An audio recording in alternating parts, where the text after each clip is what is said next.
Shalom, salam gereja kepenuhan Kristus. Saudara, tahukah bahwa keselamatan di dalam iman Kristen adalah sesuatu yang sangat jelas dan keselamatan orang percaya tidak bisa hilang? Berikut 5 alasan mengapa keselamatan orang percaya tidak bisa hilang. Alasan yang pertama adalah di dalam Yohanes pasal 3 ayat yang ke-16, karena begitu besar kasih Allah akan dunia ini, sehingga ia telah mengaruniakan anaknya yang tunggal, supaya setiap orang yang percaya, di sini yang diminta hanya iman, kepercayaan saudara kepada Yesus sebagai Tuhan dan Juru Selamat saudara.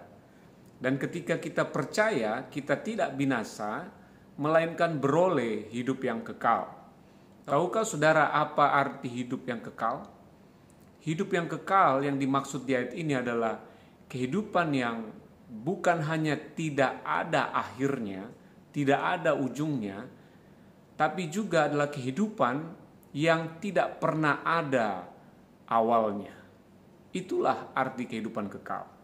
Dan kalau kehidupan itu tidak ada awal dan tidak ada akhirnya, kehidupan apakah ini? Atau kehidupan siapakah ini? Hanya dimiliki oleh Allah sendiri. Itu sebabnya saudara, ketika saudara diselamatkan, percaya Yesus, saudara diberi kehidupan kekal, artinya saudara diberi kehidupannya Tuhan. Itu sebabnya saudara memiliki kehidupan yang kekal. Alasan yang kedua, mengapa keselamatan orang percaya tidak bisa hilang adalah Yohanes 1 ayat 12 berkata, tetapi semua orang yang menerimanya diberinya kuasa supaya menjadi anak-anak Allah, yaitu mereka yang percaya dalam namanya. Tahukah saudara, mengapa keselamatan kita tidak bisa hilang? Karena ketika kita percaya Yesus, kita dilahirkan kembali dan menjadi anak-anak Allah. Kita diberi kuasa menjadi anak Allah. Status kita adalah anak. Dan tidak pernah ada istilah mantan anak. Saudara, saya punya seorang anak putra bernama Benater. Dan apabila Benater ini setelah saya didik, saya ajarin, saya beritahu sejak dari kecilnya untuk tidak berbuat dosa, jangan sampai berbuat dosa yang menyakiti hati saya. Dan pada akhirnya dia melakukan dosa yang sangat fatal, yang menyakiti hati saya.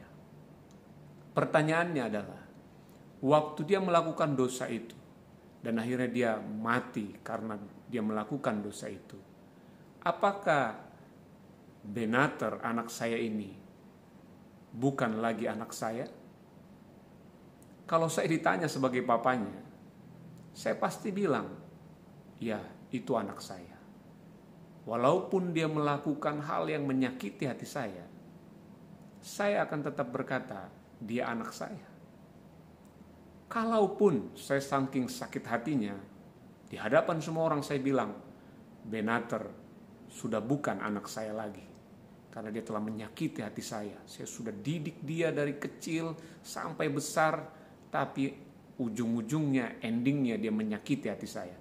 Mulai sekarang, saya tidak pernah lagi punya anak seperti dia. Saya tidak mengakui dia lagi sebagai anak saya. Bisa saja saya berkata demikian. Tapi ketika orang-orang berkumpul di depan kuburan anak saya, dan orang-orang mulai bertanya, ini kuburan anaknya siapa ya? Pasti orang-orang itu akan berkata, oh, bapaknya Pak Paris, anaknya Pak Paris ini. Tapi katanya sih sudah bukan anaknya lagi. Saudara, apakah bisa demikian? Tentu tidak bisa. Kematian sekalipun tidak bisa mengubah status anak. Sekali anak, selamanya tetap anak. Demikianlah saudara, yang percaya Yesus sebagai Tuhan dan Juru Selamat, maka engkau diberi kuasa menjadi anak-anak Allah. Dan statusmu sebagai anak Allah itu kekal selama-lamanya. Alasan yang ketiga, mengapa keselamatan orang percaya tidak bisa hilang? Di dalam Kolose pasal 1 ayatnya yang ke-13 dan 14, Ia telah melepaskan kita dari kuasa kegelapan dan memindahkan kita ke dalam kerajaan anaknya yang kekasih. Di dalam Dia kita memiliki penebusan kita, yaitu pengampunan dosa. Mengapa keselamatan orang percaya tidak bisa hilang? Karena kita sudah pindah dari dalam gelap ke dalam terang. Bukan semoga pindah, bukan akan dipindahkan, tapi ayat ini jelas berkata bahwa Ia telah melepaskan kita. Ia telah, jadi sudah terjadi. Begitu saudara percaya Yesus sebagai Tuhan dan Juru Selamat, saat itu juga, detik itu juga, saudara telah dipindahkan dari dalam gelap ke dalam terang. Jadi saudara sudah ada di posisi hari ini di sebuah lokasi, yaitu saudara sudah ada di dalam kerajaan surga. Ya betul, fisik saudara, tubuh saudara masih ada di bumi ini. Tapi secara roh, secara rohani, secara spiritual, saudara adalah warga kerajaan surga. Saudara sudah dipindahkan ke dalam Kristus dan saudara sudah ada di dalam kerajaan terang. Saudara sudah pindah, bukan semoga pindah, bukan akan pindah, tapi sudah pindah. Ini yang menjamin saudara bahwa saudara sudah diselamatkan. Karena itu, mulailah hidup sewajarnya sebagai anak-anak terang. Saudara jangan lagi pakai pikiran saudara yang masih di dalam kegelapan. Mulailah sesuaikan pikiran saudara, perasaan saudara, tindakan saudara dengan posisi saudara yang sudah ada di dalam kerajaan terang. Saya dulu rindu sekali bisa ke Amerika. Dan itu saya doakan, dan akhirnya 2 tahun setelah saya berdoa, saya bisa berkesempatan untuk belajar di Dallas Theology Seminary selama 1 bulan penuh. Dan waktu saya sudah berangkat ke sana, saya sudah sampai di Dallas, Texas. Yang perlu saya lakukan adalah saya mulai menikmati tinggal di Dallas, Texas, di Amerika. Saya tidak perlu lagi berusaha supaya tetap tinggal, supaya tetap ada di Dallas, karena saya sudah ada di sana. Saya perlu hanya menyesuaikan jamnya yang beda 12 jam dengan Indonesia. Saya hanya perlu menyesuaikan makanan yang berbeda dengan di Indonesia. Saya hanya perlu menyesuaikan tempat baru saya, tempat tinggal saya di Dallas pada waktu itu. Saya sudah tinggal di sana. Tinggal menikmati selayaknya saya sudah ada di Amerika. Demikianlah Bapak Ibu Saudara, saudara sudah ada di dalam kerajaan terang. Saudara adalah anak-anak terang. Hiduplah selayaknya, sewajarnya sebagai anak-anak terang. Alasan yang keempat, mengapa keselamatan orang percaya tidak bisa hilang, dikatakan dalam Efesus pasal 2 ayatnya yang ke-5 sampai ayatnya yang ke-6. Telah menghidupkan kita bersama-sama dengan Kristus, sekalipun kita telah mati oleh kesalahan-kesalahan kita, oleh kasih karunia kamu diselamatkan. Dan di dalam Kristus Yesus, Ia telah membangkitkan kita juga dan memberikan tempat bersama-sama dengan Dia di surga. Mengapa keselamatan orang percaya tidak bisa hilang? Karena proses yang sempurna, karya yang sempurna untuk kita bisa diselamatkan telah diselesaikan oleh Yesus Kristus. Bagaimana caranya supaya kita bisa diselamatkan? Kita mati bersama dengan Dia, dikubur bersama dengan Dia, bahkan dibangkitkan bersama dengan Dia, supaya kita bisa menjadi ciptaan yang baru. Manusia lama kita telah dilepaskan, telah dipisahkan, telah dikubur, dan kita menjadi ciptaan yang baru. Dan tidak hanya berhenti sampai di situ, kita pun terangkat bersama Dia ke surga dan duduk bersama dengan Dia di surga, di sebelah kanan Allah Bapa. Proses ini begitu sempurna sehingga tidak mungkin bisa dibatalkan atau digagalkan oleh siapapun. Karena kita yang percaya, telah menerima semua karya Kristus yang sempurna ini. Dan pada akhirnya, posisi kita yang terakhir adalah kita telah duduk bersama dengan Dia di surga. Kita tidak perlu mengkhawatirkan ke surga apa ke neraka, karena kita sudah di surga. Kita sudah di dalam surga bersama dengan Kristus.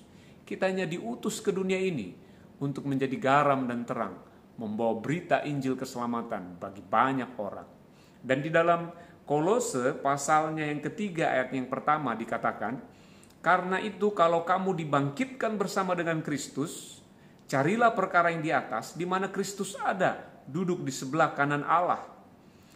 Ayat yang ketiga, sebab kamu telah mati dan hidupmu tersembunyi bersama dengan Kristus di dalam Allah. Kita bersama dengan Kristus di dalam Allah. Hidup kita ada di dalam Kristus.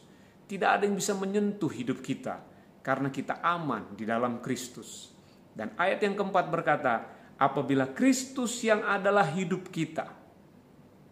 Perintahnya bukan supaya kita jadikan Kristus hidup kita. Kita harus jadikan Kristus hidup kita. Bukan, tapi Kristus sudah telah menjadi hidup kita. Dan apabila Kristus menyatakan diri kelak, kiamat atau kedatangannya yang kedua kali terjadi, apa yang terjadi? Kamu pun, saya dan saudara yang percaya, akan menyatakan diri bersama dengan Dia dalam kemuliaan. Saudara, kapanpun Yesus datang kedua kali, kapanpun kiamat itu terjadi, kita aman di dalam Kristus. Justru ketika Kristus datang dalam kemuliaannya, kita pun ada bersama-sama dengan Dia di dalam kemuliaan itu. Haleluya. Dan alasan yang kelima, mengapa keselamatan orang percaya tidak bisa hilang? Karena Allah sendiri terlibat di dalam menjamin keselamatan kita. Apa yang dilakukan oleh Allah Bapa? Dikatakan di dalam Yohanes pasal 10 ayat 29, Bapakku yang memberikan mereka kepadaku lebih besar daripada siapapun, dan seorang pun tidak dapat merebut mereka dari tangan Bapa. Saudara, kita yang percaya aman di dalam tangan Bapa. Tangan Bapa yang begitu hebat, yang begitu besar, yang menciptakan jagat raya ini. Tidak ada seorang pun yang bisa mengambil kita dari tangan Bapa. Tangan saya berani berkata, tidak ada yang bisa membukanya, tidak ada yang bisa mengambil sesuatu di dalam tangan saya. Kalau yang buka adalah anak TK usia 4 dan 5 tahun. Saya percaya sekali, tidak akan bisa mereka membuka tangan saya untuk mengambil sesuatu di dalam tangan saya. Tapi kalau yang buka orang seusia saya tidak bisa menjamin. Nah saudara, Allah Bapa lebih besar dari siapapun. Tidak ada yang bisa merebut kita dari tangan Bapa.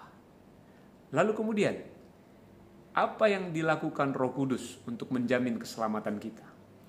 Di dalam Efesus pasalnya yang pertama, ayatnya yang ke-13 sampai 14, di dalam Dia kamu juga, karena kamu telah mendengar firman kebenaran, yaitu Injil keselamatanmu, di dalam Dia kamu juga ketika kamu percaya, saat kita percaya, dimeteraikan dengan Roh Kudus yang dijanjikannya itu. Jadi Roh Kudus memeteraikan kita. Dan Roh Kudus itu adalah jaminan bagian kita sampai kita memperoleh seluruhnya, yaitu penebusan yang menjadikan kita milik Allah untuk memuji kemuliaannya.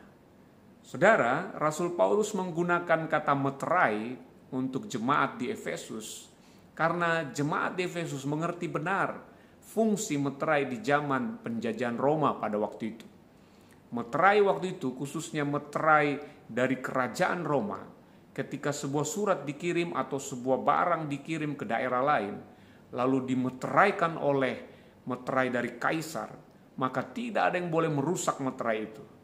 Jika ada yang sampai merusak meterai itu atau menyalahgunakannya atau membuka barang itu dan merusak meterainya, maka hukumannya adalah hukuman mati. Jadi tidak ada yang berani untuk merusak meterai itu. Dan meterai raja itu, saudara, bisa rusak karena air, karena api, karena angin, atau karena apapun. bisa terjadi kecelakaan, walaupun bukan manusia membukanya.